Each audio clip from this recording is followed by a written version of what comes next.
All right, y'all, I can't get to the river, but I'm gonna show y'all just how low Coon Bottom is.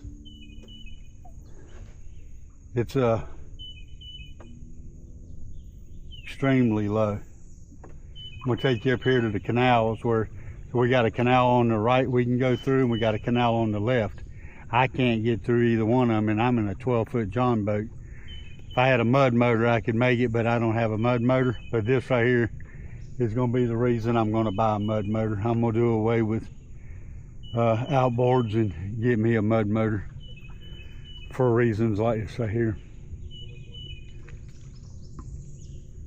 Seen a bunch of fish coming through. I got stuck up here in this mud. I don't know why I'm going back up here, get myself stuck up in it again, but I want to show y'all just how low it is. And for some of you that know this area, you'll see just how low it is. So that's the canal on the right I'm coming up on, and it's completely dried up. And you can kind of see the canal way to the left. That's actually a little island when the water's up like normal. That's kind of like a little island right there. But see, that's the canal to the left right there.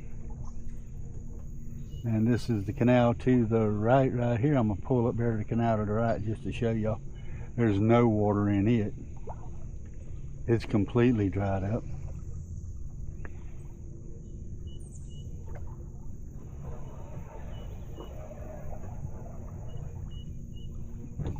Oh, stump. And my motor's down, so I'm using a trolling motor, so I have no other means of getting on the river. Life is what it is. Let me get up here and show y'all just how low it actually is.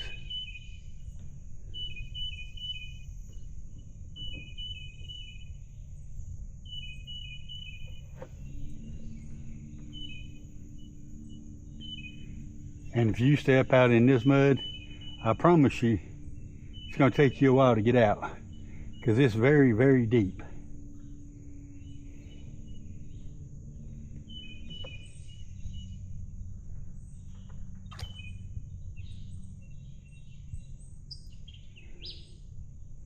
So, like I said, that's the canal to the right. A squirrel is actually crossing up there about 80 feet in front of me, 75 to 80 feet in front of me. Maybe y'all can see him hopping along there.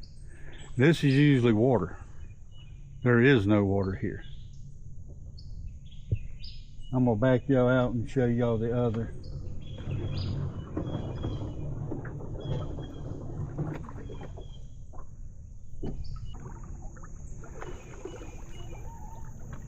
This is the canalway on the right. On the left, sorry, excuse me. On the left.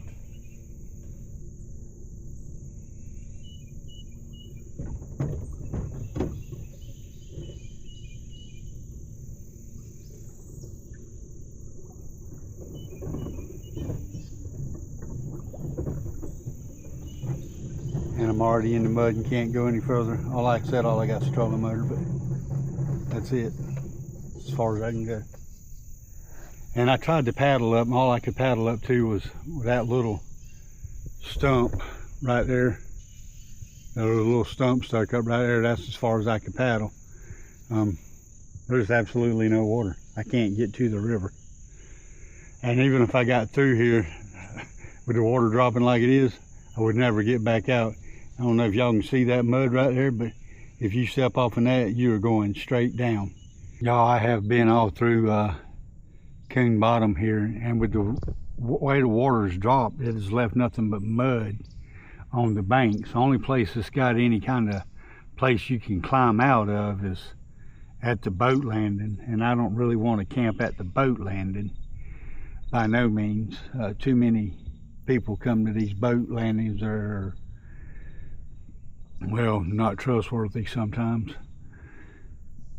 I'm gonna take one more lap around and see. I thought maybe back this way, because the alligator hangs out back this way, that there'd be some spots to step up, but there's not. It's just, when you get out, it's just you're bogged down to your cod sack, and I don't feel like getting stuck in the mud. Have to fight my way out of it. I'm gonna take one more lap and see if I can find a spot to camp out. That's the woes of trying to do river camping when the river drops sometimes. All the mud. Well, y'all, I didn't get to go camping yesterday, and so I decided I was gonna take this onetigris tent. And if y'all remember, the last time I used this thing, I got majorly flooded out inside of it. Well, one thing I will say, onetigris did do is they seam sealed everything quite well. I don't know if you can see this right here, but I've been all through it and everything was seam sealed well. So it didn't come in the seams, but what happened is they did not coat this material. So what I just did is I just Scotch guarded it, and I was actually going to take it yesterday because we even had no rain and don't expect any for a while. But I actually love the way this tent's set up because it's got 4 different entrances, so it's well ventilated, and that's what I kind of was looking forward to, so I could open it up. As you can see, I've got it open here, and be able to use it to lay out by the river and not get eaten up by mosquitoes, and still be protected. So hopefully me Scotch guarding it is going to stop that one. You know, people said, oh, you had it set up wrong. No, they didn't know the storm I went through, this and that. The tent was never set up wrong. It was set up correctly. A flash flood come up on us. The water that come into the bottom, yeah, I did kind of set that up in a bad area because we got washed out. But the water, but I was on a cot that was 6 inches off the ground, and I was still soaking wet because it was pouring through the material. Like I said, I don't blame onetigris for it because I use other onetigris products and I love the company. They have some amazing gear, and I didn't send it back, and I didn't ask for no money back for it or anything else. So, you know, that's on me.